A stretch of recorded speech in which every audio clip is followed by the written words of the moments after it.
He was the face of an era. Fists of steel, a mohawk like a battle standard, and a nickname that chilled, the Iceman. Chuck Liddell didn't just knock out opponents, he shattered careers. But now, that same warrior struggles to string words together, his speech halting, his thoughts looping. Fans who once roared for him now watch in dread. After years of brutal knockouts, crushing defeats, and a comeback that never should have happened, something's broken in him. This is the story of how Chuck Liddell's legendary mind began to fade and why those who cheered him on now stand silent, fearing it's too late. Before the slurred speech, before the comeback that crushed hearts, Chuck Liddell was untouchable. A force of nature with a shaved mohawk, iron in his punches, and ice in his soul. They called him the Iceman, not for staying cool under pressure, but because pressure itself seemed to dissolve around him. From his 1998 UFC debut, Chuck fought like a legend in motion.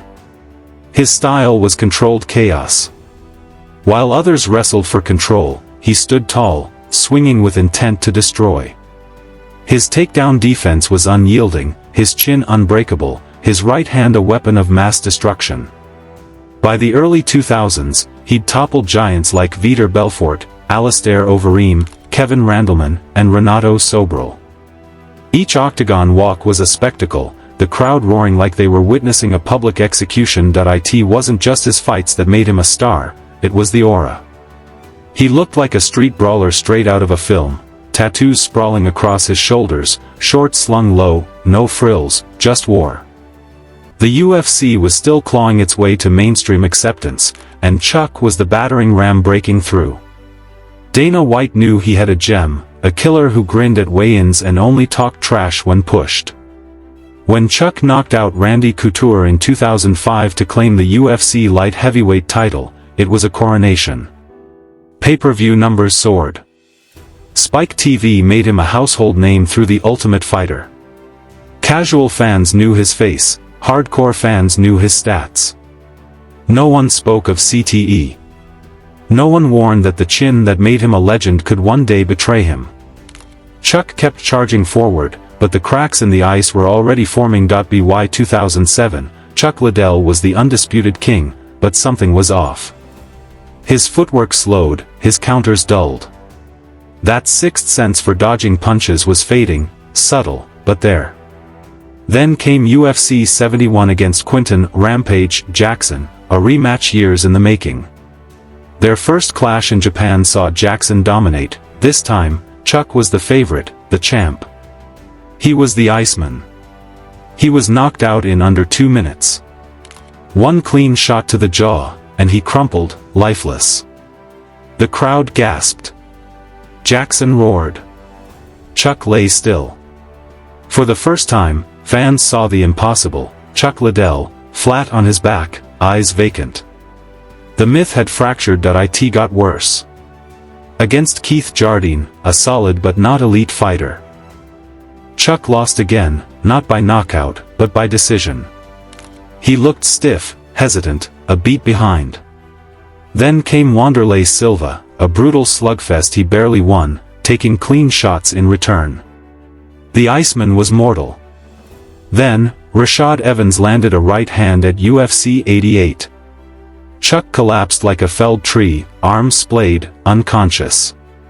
That knockout changed everything, for Chuck, for Dana White, for MMA. Dana declared, "He's done. I love him, but that's it." The UFC president, who'd built an empire on Chuck's back, gave him an executive role to keep him retired. "I don't want him taking more punishment," Dana said. But Chuck wouldn't stay down. At UFC 115, he fought Rich Franklin. The first round was close, until Franklin's short right landed. Chuck went down again, knocked out cold. 3 straight knockouts, 4 losses in 5 fights, each more brutal than the last. These weren't TKOs, they were full-system shutdowns, his head snapping, eyes rolling, body rigid. Fans whispered, "I can't watch this anymore." After UFC 115, Chuck retired, not because he wanted to, but because everyone begged him to.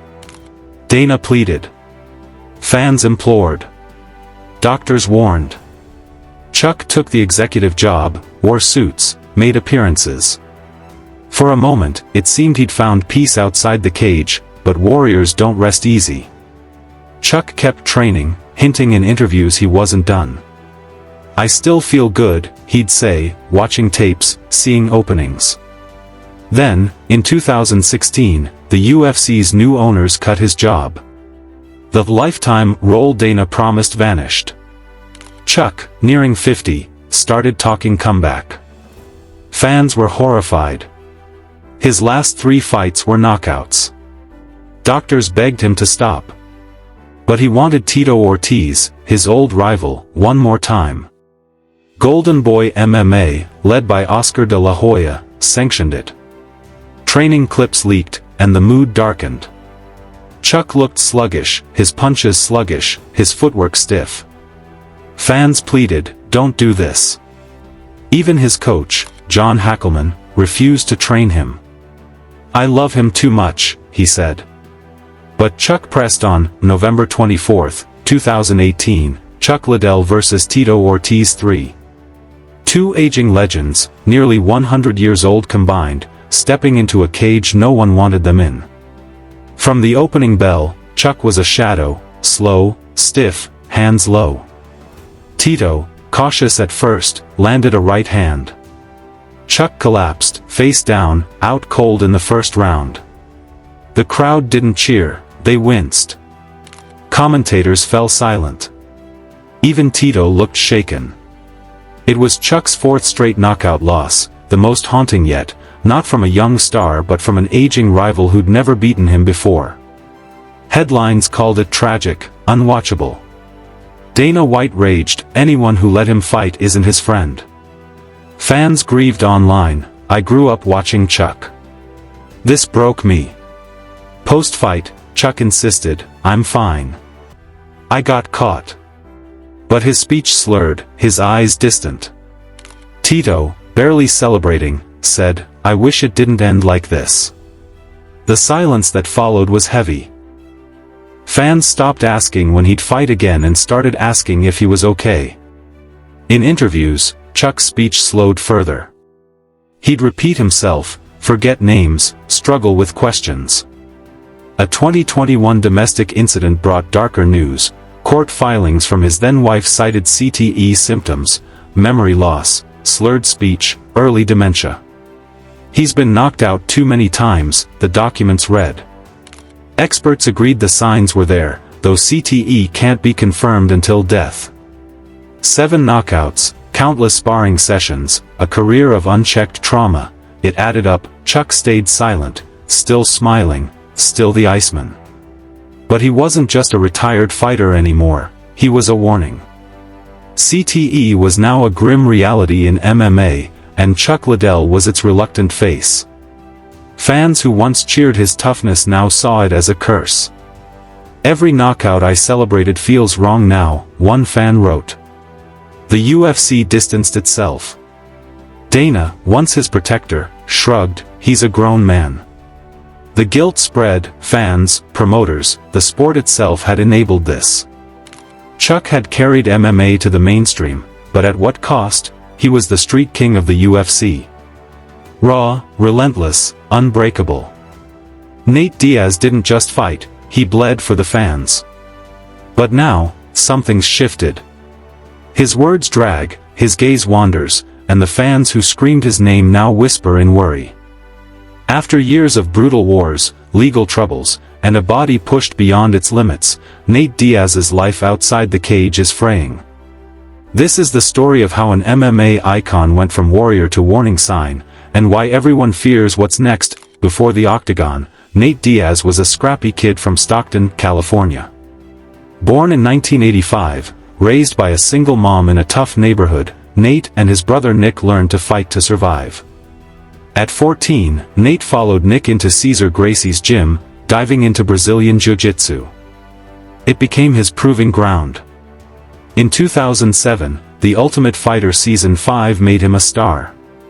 He wasn't the favorite, but his grit won the show and a UFC contract. Fans loved him, not for flash, but for raw defiance. Flipping double birds while choking opponents out, he was real. Fights against Clay Guida, Joe Stevenson, Jim Miller, and Donald Cerrone were wars. Even in defeat, he earned respect. When he choked out Conor McGregor in 2016, his "I'm not surprised" line became legend. But each bloody battle added to a hidden toll. Nate-style guaranteed pain. He didn't dodge punches, he walked through them, grinning through blood. Against Jorge Masvidal, Michael Johnson, Leon Edwards, he took shots and kept coming. Fans called it heart. Doctors called it trauma, repetitive, cumulative, the kind that lingers. By his mid-30s, with over 30 fights, Nate's speech began to slow. Interviews showed slurred words, repeated thoughts, mid-sentence pauses. Fans noticed, recalling the same signs in boxers and MMA pioneers. CTE's shadow loomed, but Nate kept pushing for bigger fights, shrugging off concerns. The UFC, built on his name, stayed silent.